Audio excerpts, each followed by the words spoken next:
The first thing the buyers saw was not the kitchen, or the vaulted ceiling, or the staged breakfast tray on the island. It was Claudia Vale standing beside the clubhouse fountain in a cream pantsuit, with water running down her face. Her husband Brent was next to her, one hand still holding a stack of glossy listing flyers, except the flyers had turned into wet paper curls stuck to his wrist.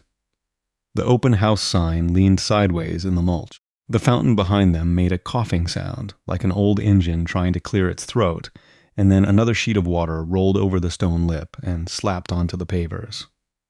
Nobody said anything for a second. There were 12 buyers on the sidewalk, maybe 15 if you counted the couple still getting out of the black SUV by the curb. A woman in white sandals stepped backward so fast she bumped into her husband. A little boy pointed at Brent and said, "Mom, the fountain is broken." The fire marshal looked at the fountain, then at the buried valve cover we had just uncovered, then at Claudia.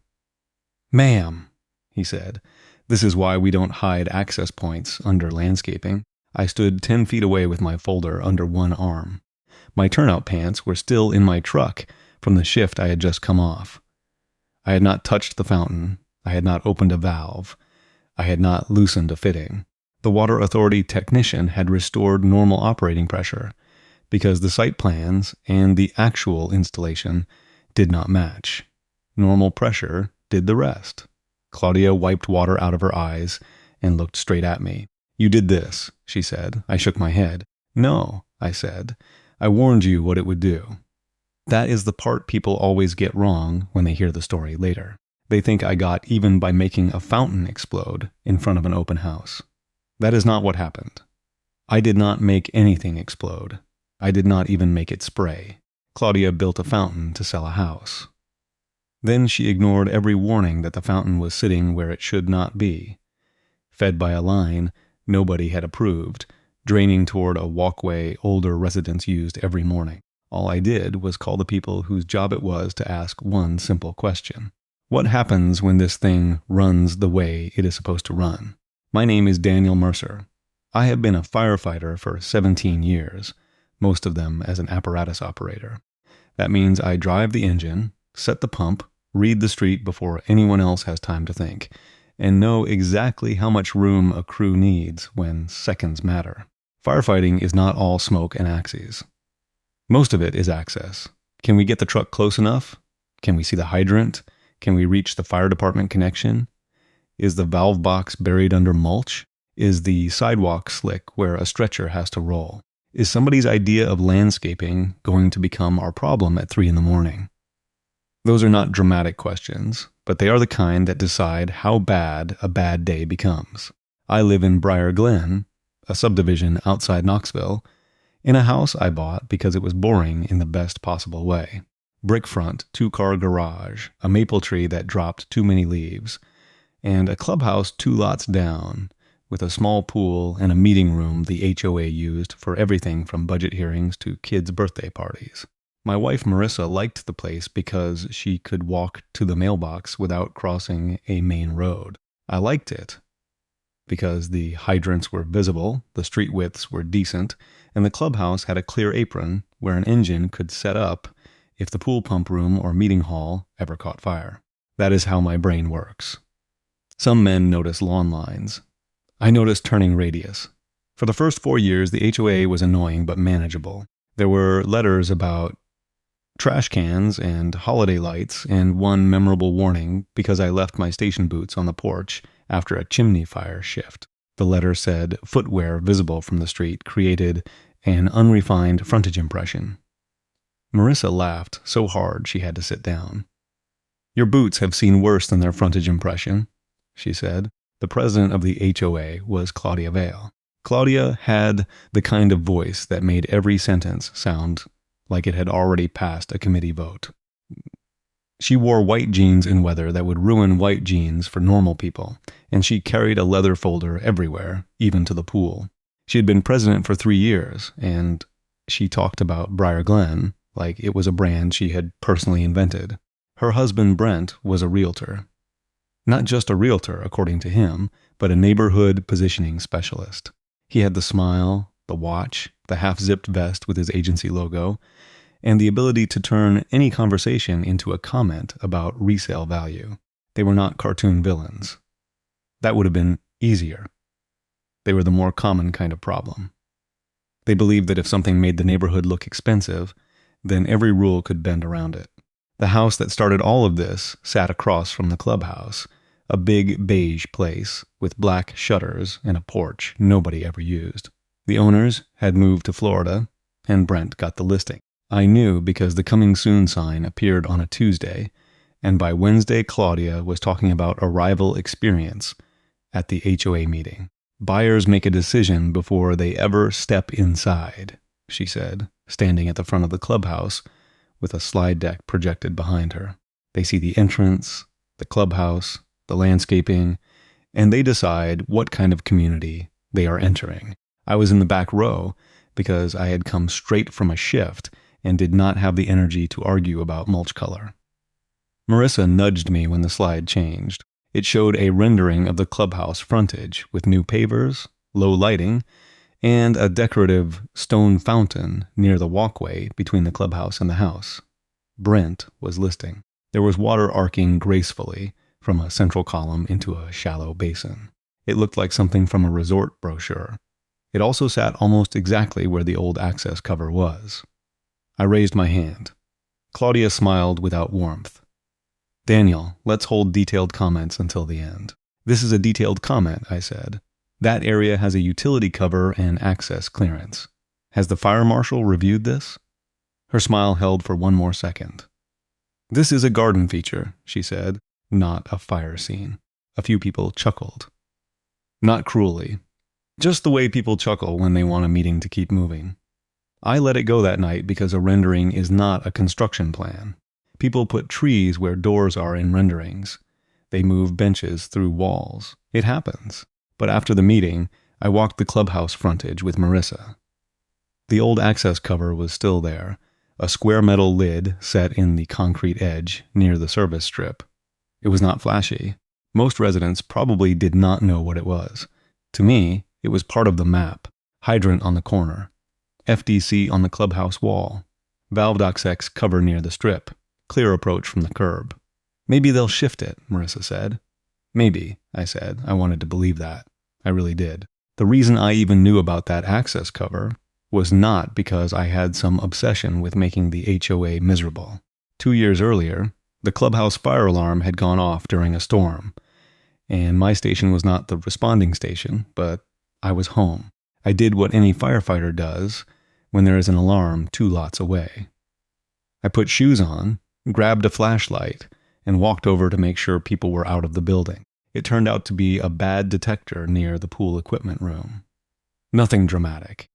But while the responding crew was checking the panel, one of the firefighters asked where the FDC was, and I watched him sweep his flashlight along the wall until he found it half hidden behind an overgrown hedge. The next day, I emailed the management company and suggested the hedge be trimmed.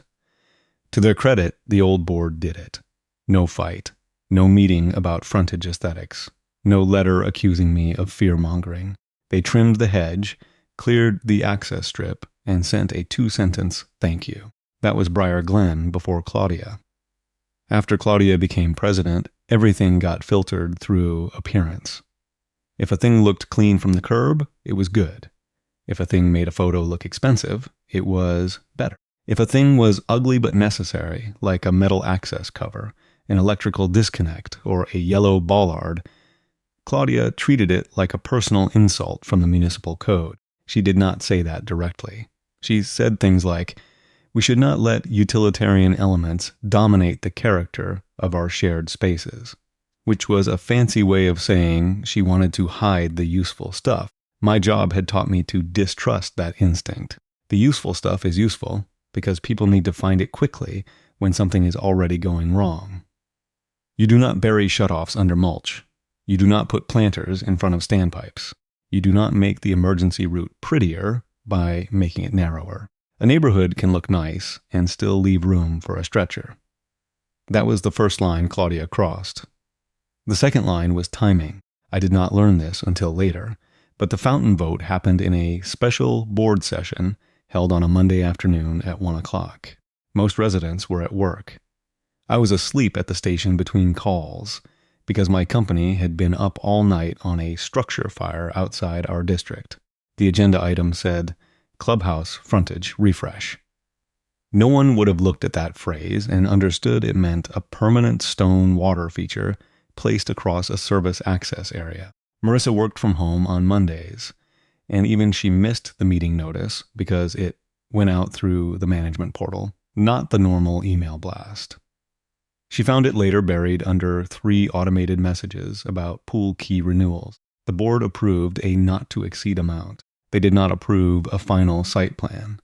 They did not approve a water source plan. They did not approve a conflict disclosure. They approved a vague beautification budget, and Claudia treated that as permission to move fast before anyone who understood the site could object. That mattered because of my schedule. Firefighters live by a calendar that does not care about weekends, holidays, or open houses. I worked a rotating 48 on, 96 off schedule. Claudia knew that because she had complained more than once about my truck being parked at odd hours after overnight calls, and because Brent once joked at a block party that I had the strangest real estate showing availability in Tennessee. So when the contractor trucks arrived right after I left, for the second half of a 48, that did not feel random. Maybe Claudia did not sit at her kitchen table and say, "Let's do it while Daniel is gone." Maybe that would be giving her too much credit. But she knew enough to know I was not there. She knew Marissa was one person at home with a laptop and a neighborhood that did not like conflict. She knew the fountain needed to be photo ready before Brent's listing weekend. And she knew that once stone was set and pavers were down, most people would treat the project as already decided. That is one of the oldest tricks in HOA politics. Do the thing fast. Make it look finished. Then call every objection negativity. It works because normal people do not want to spend their evenings arguing about drainage slope and access clearance.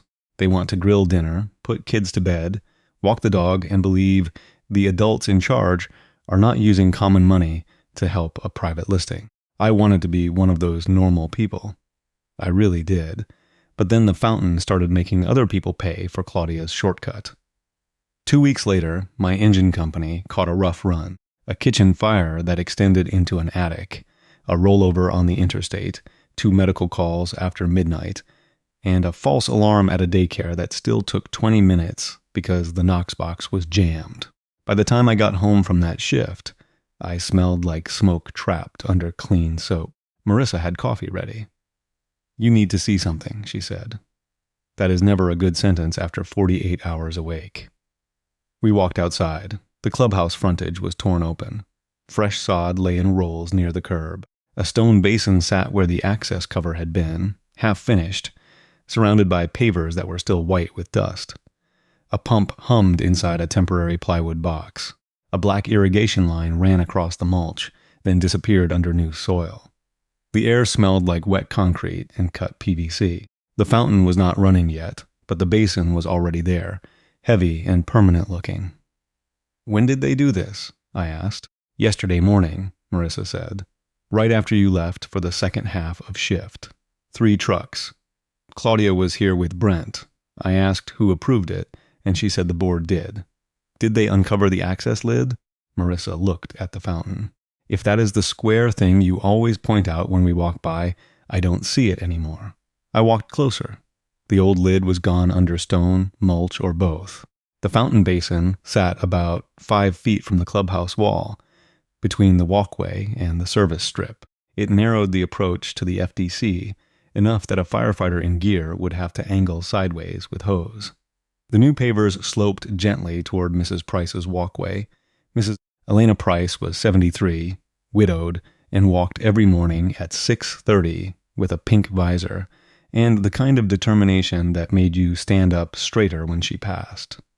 Her house was just beyond the clubhouse. The new fountain overspray, if it had any, would land right where she crossed. I crouched by the mulch. A corner of black pipe showed for maybe 2 inches before disappearing under the basin wall. Whoever installed it had tried to hide the run quickly. There was no inspection tag, no backflow tag, no exposed shutoff marker I could see. A small regulator box sat half buried behind a lavender plant. Marissa watched my face. Bad? She asked. Not automatically, I said, but rushed and stupidly placed. Those are different? Sometimes. I took photos, wide shots first. Then the basin, the FTC wall, the buried access area, the slope of the pavers, the exposed pipe, the regulator box, the fresh sod. I did not touch anything.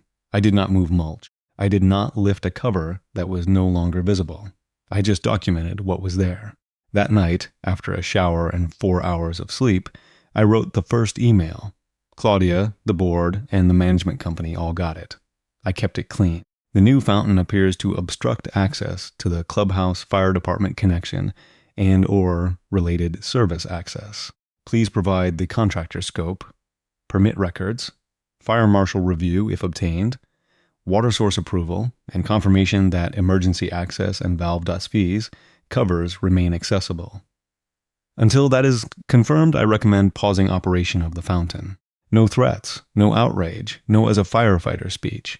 Just facts, Claudia replied in 41 minutes. Daniel, thank you for your concern. The fountain is a beautification element approved by the board under its common area authority. Your continued attempts to interfere with approved community improvements are disruptive. Please direct future concerns through the management portal, Brent replied separately by accident. I do not think he meant to include me. We need this done before photos Thursday. Do not let him slow this down. Marissa read it over my shoulder and said, well, that was generous of him.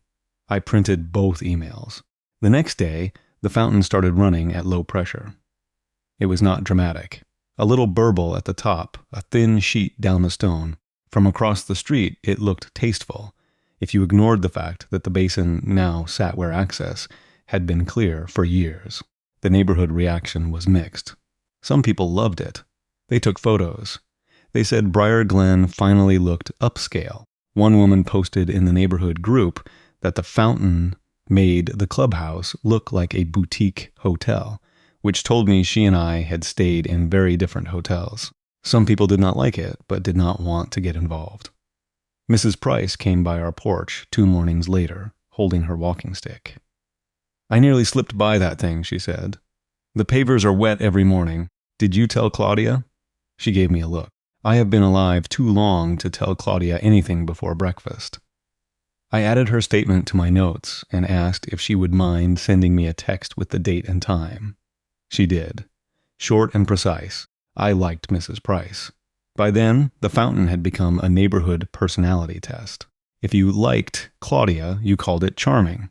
If you disliked Claudia, you called it a bribe for Brent's listing. If you were trying to stay out of it, you said things like, I just hope they know what they're doing, which is neighbor language for, I suspect they do not know what they're doing, but please do not quote me. I tried to keep my part boring on purpose. I made a folder on my laptop named Clubhouse Fountains.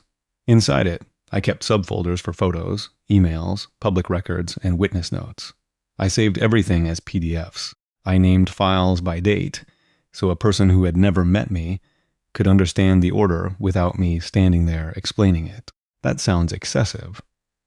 Until you have dealt with an HOA that changes the meaning of a conversation 3 days later. On Monday, Claudia told Marissa the board had reviewed the placement. On Tuesday, she wrote that the board had approved a beautification element, which was not the same thing. On Wednesday, the management company said the contractor was responsible for code-compliant installation, which was not the same thing either. Each sentence moved the burden a little farther away from Claudia. The board approved the idea. The contractor handled the details. The management company processed the invoice. Brent merely had a listing nearby. The fountain just happened to face the house. The open house just happened to be that weekend. Nobody was responsible for the whole chain. That was why I documented the whole chain. I also talked to two neighbors who did not want their names in the neighborhood group but were willing to tell me what they had seen. One was a retired school principal named Harold Kim, who walked his dog at dawn and saw the contractor feeding a black line across the mulch before the stone basin arrived, he said. Claudia stood next to the contractor, pointing toward Brent's listing sign and the clubhouse like she was framing a camera shot. "I thought it was odd," Harold said. She kept stepping back toward the street and looking through the space between the fountain and that house. "Would you put that in an email if needed?" He grimaced. "If needed," he said. "I don't want a war. Neither do I." He gave me the tired look of a man who knew a war had already started and was disappointed I had used the wrong tense. The second neighbor was a young mother named Priya, who pushed a stroller past the clubhouse every afternoon. She sent me a photo of muddy water collecting at the low edge of the pavers after the fountain ran for an hour. The stroller wheel had tracked a wet line all the way down the sidewalk. "It isn't huge," she wrote, "but it wasn't like this before." That was exactly the point. HOA disasters usually do not begin huge. They begin as small inconveniences that the right person refuses to acknowledge. A wet paver, a hidden cover, a missing permit, a contractor saying it should be fine. Then everybody acts shocked when fine turns into expensive. I did not post any of it online yet. That is important. I did not want a comment thread trial. I wanted the board to pause, uncover the access cover, show the review paperwork, fix the drainage, and disclose the conflict. If they had done that, there would be no story. Claudia would have been irritated. Brent would have taken new listing photos without the fountain, and I would have gone back to mowing my lawn badly enough to annoy the retired guy across the street. Instead, Claudia escalated. The first escalation was social. At the pool that Wednesday evening, I heard my name before I saw who was talking. 2 women from the social committee were under the shade umbrella with Claudia. And one of them said, "Daniel always has to turn everything into a safety lecture." I was behind the fence, holding a bag of towels, wearing a t-shirt from a charity stair climb. Claudia saw me and did not even blink. "We're just discussing community tone," she said. "Community tone doesn't unblock an access cover," I said. One of the women looked embarrassed. The other looked annoyed that I had introduced facts into what was clearly supposed to be a vibes-only conversation. Claudia folded her sunglasses. "You keep saying access cover as if residents are supposed to know what you mean. That is why I sent pictures. You sent alarming pictures. I sent accurate pictures. You are using your job to intimidate volunteers. That one landed harder than I expected, because firefighters are trained to be careful with authority. Off duty, you are a citizen. You can recognize a hazard, but you do not get to order people around unless there is an immediate emergency. And even then, the line is narrow." I had been careful. Every email said I was writing as a resident. Every concern went to the appropriate office. I had not flashed a badge, threatened enforcement, or told anyone I represented the department. Claudia knew that, but she also knew the accusation would make other people step back from me. So I said calmly, "I am using my eyes." Then I walked home before I said something less useful. The second escalation was financial. The violation notice arrived the next afternoon. It said my conduct created reputational interference with association-directed improvements and unwanted pressure on vendors. The fine was $200, but the amount was not the real message. The real message was that if I kept asking questions, the HOA would make the questions cost money. Marissa wanted to fight it immediately. I told her we would, but not emotionally. "You are being very calm for a man who just got fined for noticing a fountain," she said. "I am not calm," I said. "I am organized." She looked at my folder, then at the printed emails spread across the dining table. That may be scarier. I appealed the fine through the portal with 4 sentences. I deny this violation. Good faith safety, access, permitting, and drainage concerns regarding common area construction are protected resident communications and are supported by attached documentation. I request that enforcement be paused pending review by the Fire Marshal and Water Authority. I also request preservation of all records related to the fountain approval, contractor scope, water source, permit search, and any conflict of interest disclosures. Then I attached the same evidence again. Not because I thought Claudia would suddenly become fair, because every future reader needed to see that, before the fountain failed in public, The HOA had been given a quiet way to fix it. Meanwhile, Brent's listing went live. The house across from the clubhouse appeared online with the fountain perfectly framed through the front window. The description said, "Steps from Briar Glen's newly upgraded clubhouse entrance." In one photo, the fountain was centered behind a bowl of lemons on the kitchen counter, like it came with the house. That was when the motive stopped being theory. The HOA had used common funds to improve the view for Brent's listing. I took screenshots from 3 angles: the listing page, the virtual tour, and Brent's own social media post. His post was the worst. He stood in front of the house in a short video, smiling with the clubhouse behind him. The fountain was blurred in the background, but still recognizable. He said, "This one gives you that resort-style neighborhood feel from the moment you arrive." The moment you arrive. That was Claudia's phrase from the slide deck. Arrival experience. Resort style. Upgraded frontage. All of it was the same sales idea wearing different shoes. I watched the video twice, then saved it. Not because I wanted Brent embarrassed. Because motive matters. A badly placed fountain is one problem. A badly placed fountain rushed with common money to support the HOA president's husband's commission is a different problem. The first can be negligence. The second can be self-dealing. I was still not a lawyer, and I did not pretend to be.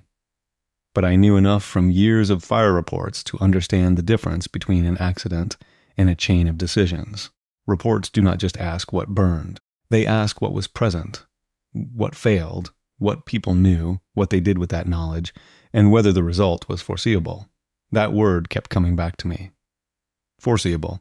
Was it foreseeable that a fountain placed beside a walkway could create wet pavers? Yes. Was it foreseeable that hardscape over an access cover could delay emergency work? Yes.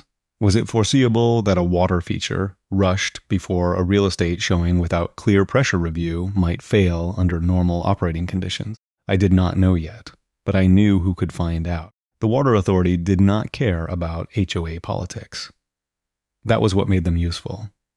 They cared about sources, meters, backflow, pressure, and whether one system was connected to another in a way that could cause trouble. To them, Claudia's fountain was not an amenity. It was a field condition.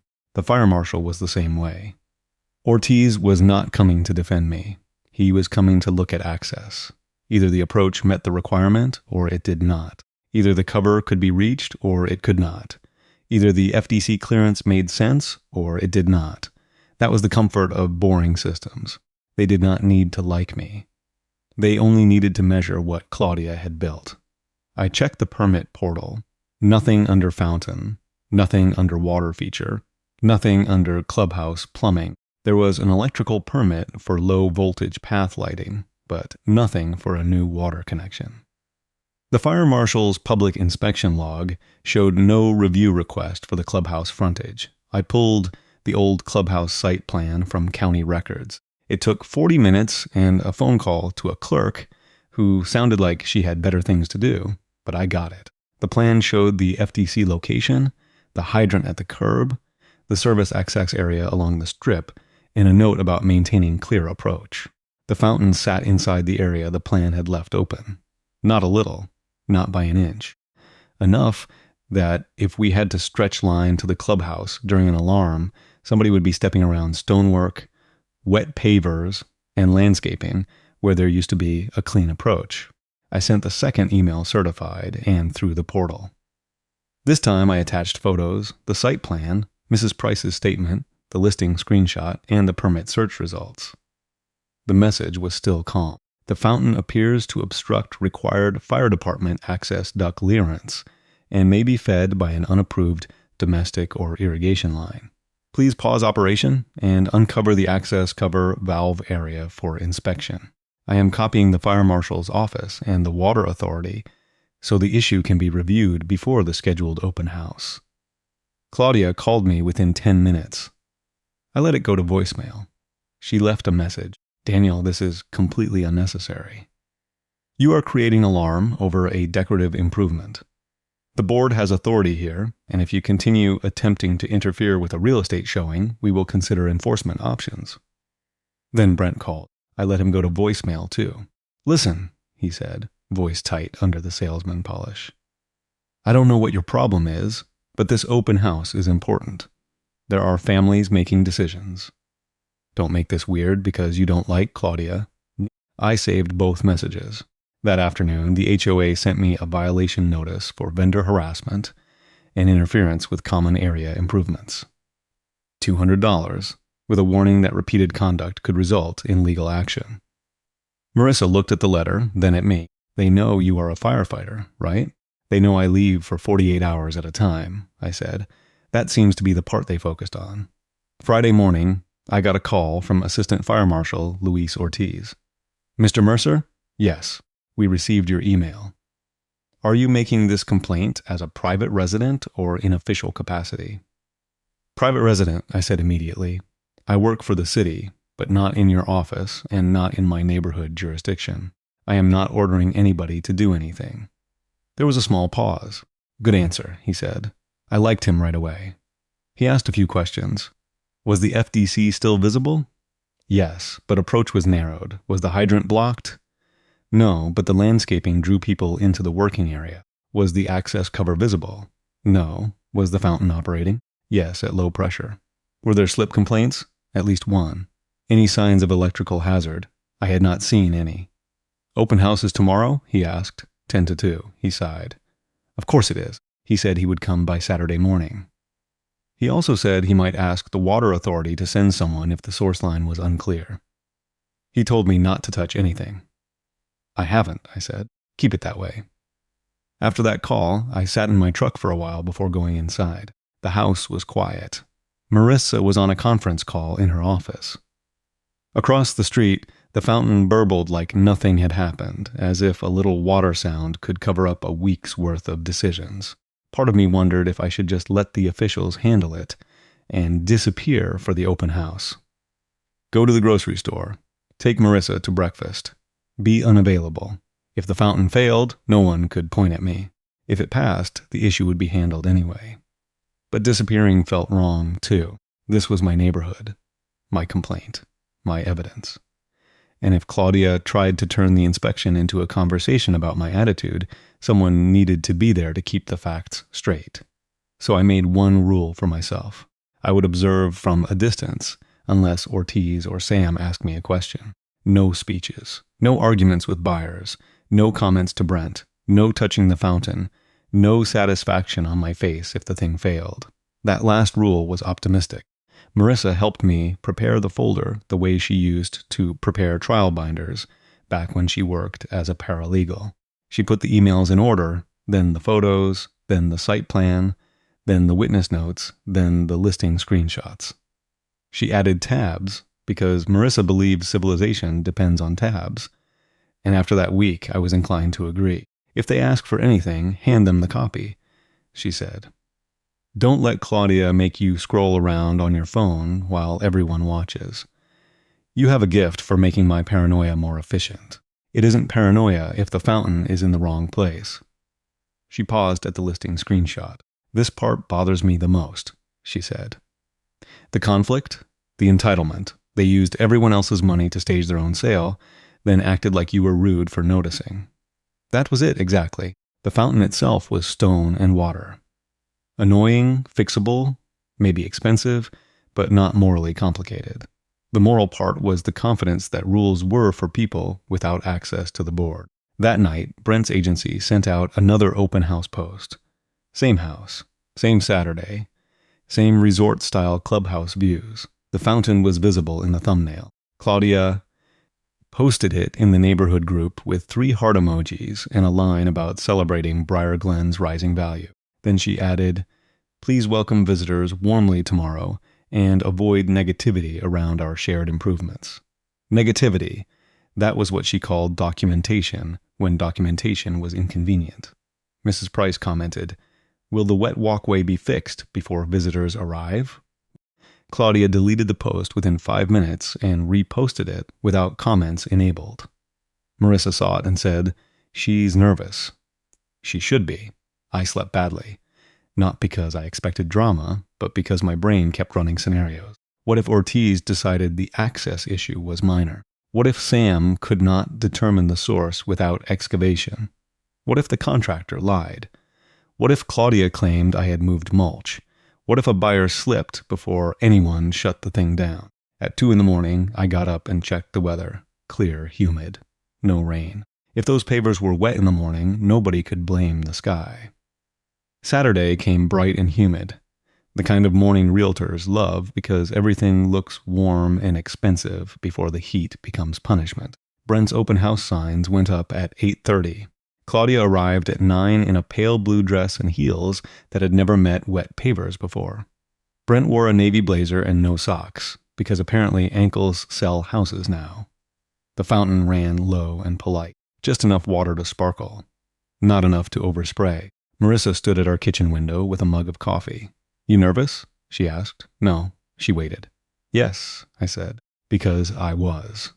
Not because I thought I was wrong, but because the worst part of doing things properly is that you cannot control when the proper people show up, what they decide, or whether anyone else tells the truth. At 9:40, Fire Marshal Ortiz parked at the curb. A white water authority truck pulled in behind him 5 minutes later. The technician was a broad-shouldered man named Sam Dillard, with a tablet, a valve key, and the facial expression of someone who had been called to too many avoidable problems. Claudia saw them and walked over fast. "Can I help you?" she asked. Ortiz introduced himself. Sam did too. Brent joined them, smiling too hard. "Gentlemen," he said, "we have a showing starting in 20 minutes. Is there any way this can wait until after?" Ortiz looked at the fountain, then at the FTC on the clubhouse wall, then at the stone basin. "That depends," he said. "Where is the access cover for this area?" Claudia gestured vaguely at the landscaping. The contractor handled all of that. Sam crouched by the mulch and brushed aside a few leaves. He did not dig. He did not need to. The top of the old cover was visible under a thin layer of mulch and decorative stones, exactly where the fountain's basin lip made it awkward to reach. He looked at Ortiz. "That's not ideal." Ortiz asked who approved the placement. Claudia said the board did. Ortiz asked who approved it from the fire side. Claudia said it was not a fire feature. Ortiz did not raise his voice. That made Claudia more uncomfortable than yelling would have. "The feature does not have to be a fire feature to affect fire access," he said. Claudia gave a small laugh for the buyers who were now pretending to study the landscaping. "Surely we're not saying a decorative fountain is preventing firefighters from doing their jobs." Ortiz pointed at the FTC. "If I have a crew bringing hose to that connection, I need a clear approach. If I have someone accessing the cover, I need them not to kneel under a stone lip in wet mulch. If I have an elderly resident walking this path every morning, I need to know why it is wet." That was the first time Claudia's expression slipped. Because he said elderly resident. Not complainer. Not Daniel's ally. Resident. Mrs. Price was standing at the edge of her driveway, close enough to hear. She lifted her walking stick slightly, like a judge acknowledging the record. Brent tried to recover. "We absolutely care about resident safety," he said.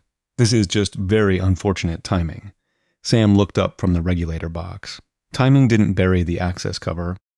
I stared at a maple leaf on the sidewalk and fought the urge to make eye contact with Marissa. The contractor had arrived by then.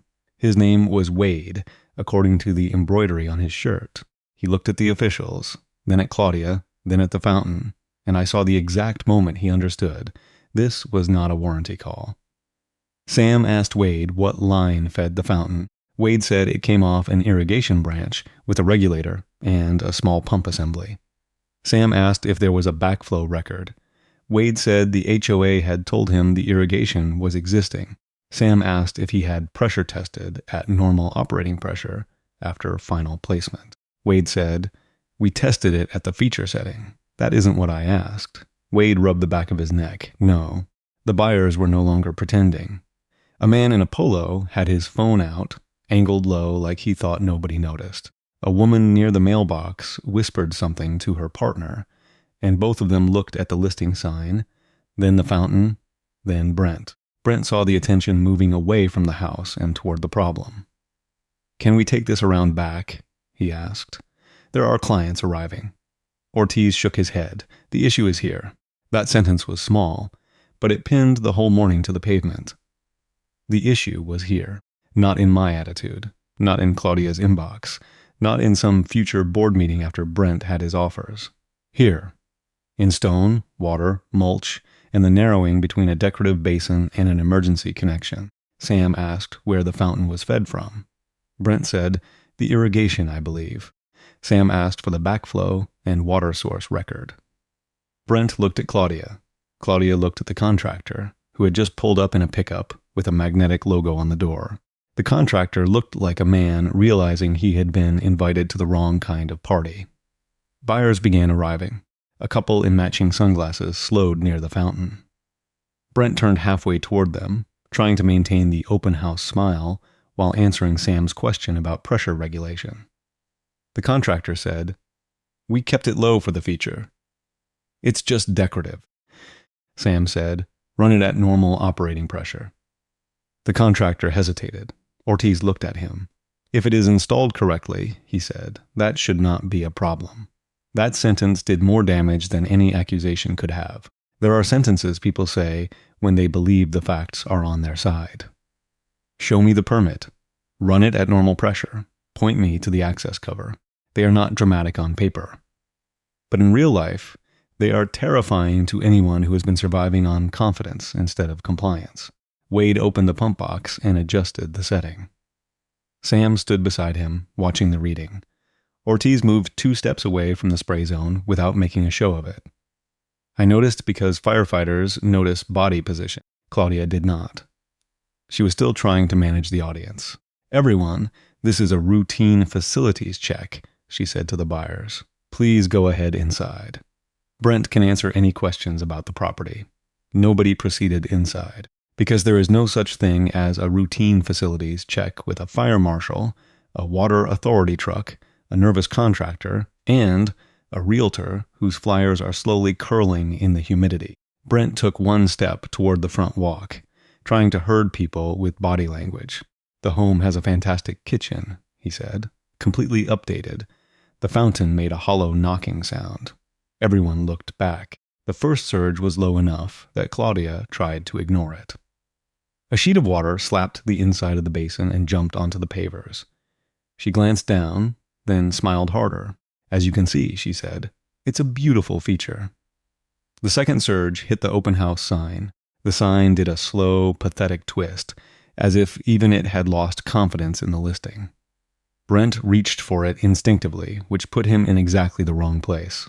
The third surge came out sideways from the center column, not straight up.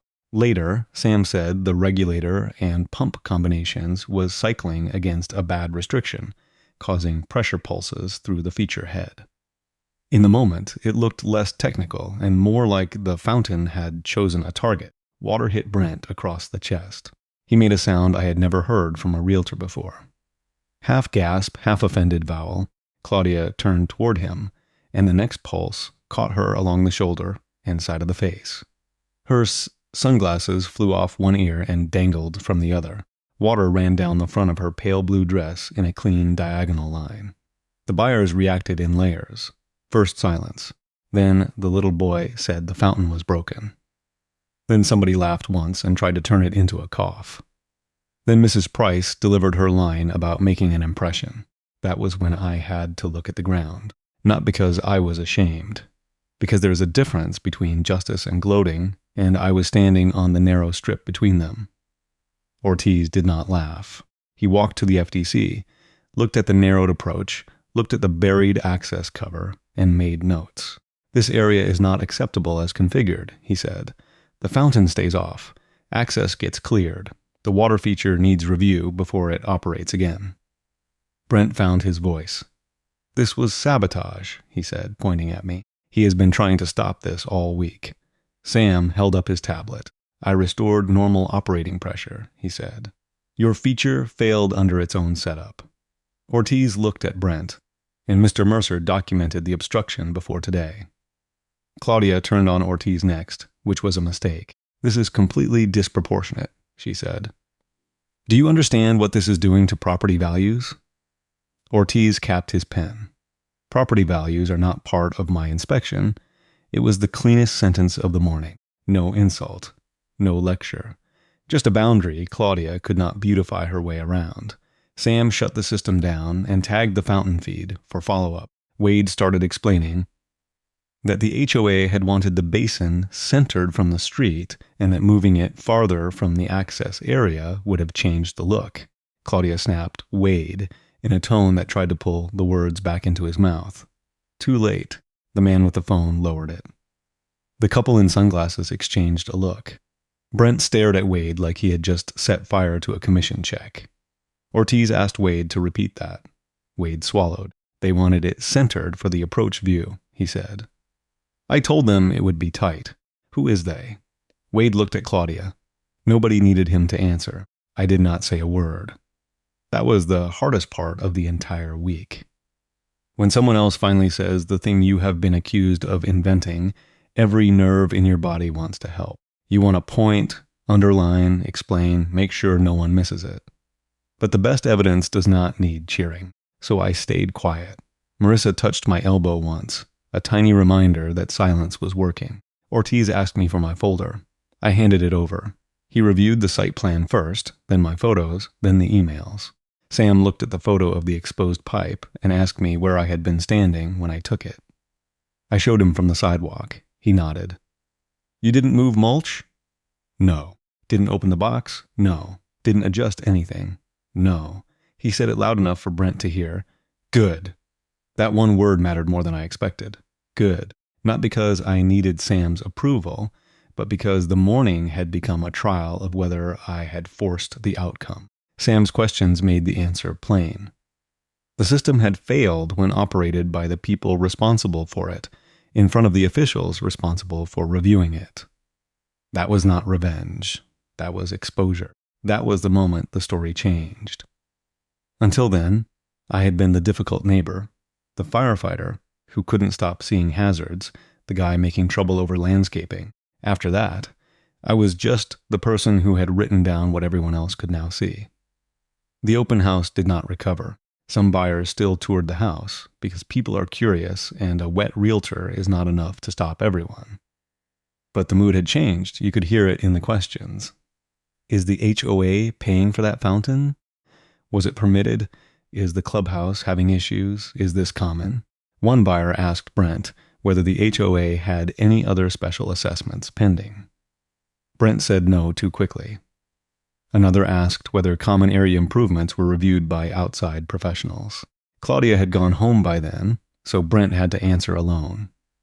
He said the HOA followed all applicable processes, which is what people say when they do not want to say yes. A third buyer asked me if I lived nearby. I said yes. Is this a good neighborhood? She asked quietly. That was a harder question than she knew. Briar Glen had good people. It had kids riding bikes, neighbors who brought soup when someone had surgery, Mrs. Price waving at everyone like she was personally keeping the street civilized. It also had an HOA president who had used the community like a prop. The neighborhood is good, I said. The board is having a bad week. She laughed, but not like it was a joke. By noon, Brent's blazer was dry in patches and stained in others. The flyers had been replaced with a new stack from his car. But everyone had already seen the wet ones. Claudia returned in different clothes and avoided looking at the fountain. She stood near the front door instead, where she could pretend the morning had moved on. It had not. The fountain sat off and drained, a stone bowl full of wet leaves and consequences. At 2:00, Brent pulled the signs. He did not wave when he left. I went back inside, set the folder on the table, and finally laughed.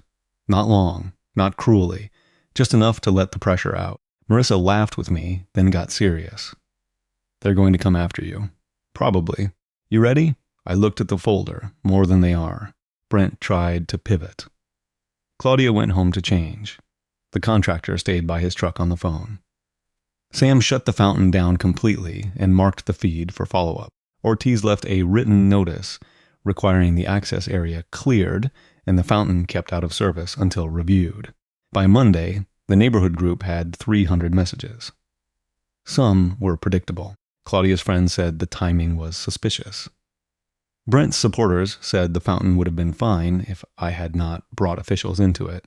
One man who had never spoken to me in 4 years wrote that firefighters should focus on fires and stop micromanaging landscaping.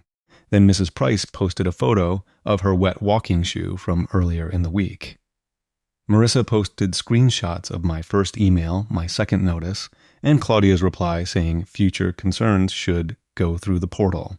Another board member, a quiet accountant named Rena Shah, asked in the thread whether common funds had been used to improve the view for Brent's listing. Nobody answered her. Rena did not let it go. At the emergency board meeting that Wednesday, she asked for the contractor invoice, the board vote, the permit packet, and any conflict of interest disclosure filed by Claudia or Brent. There was no disclosure. The invoice included rush fees.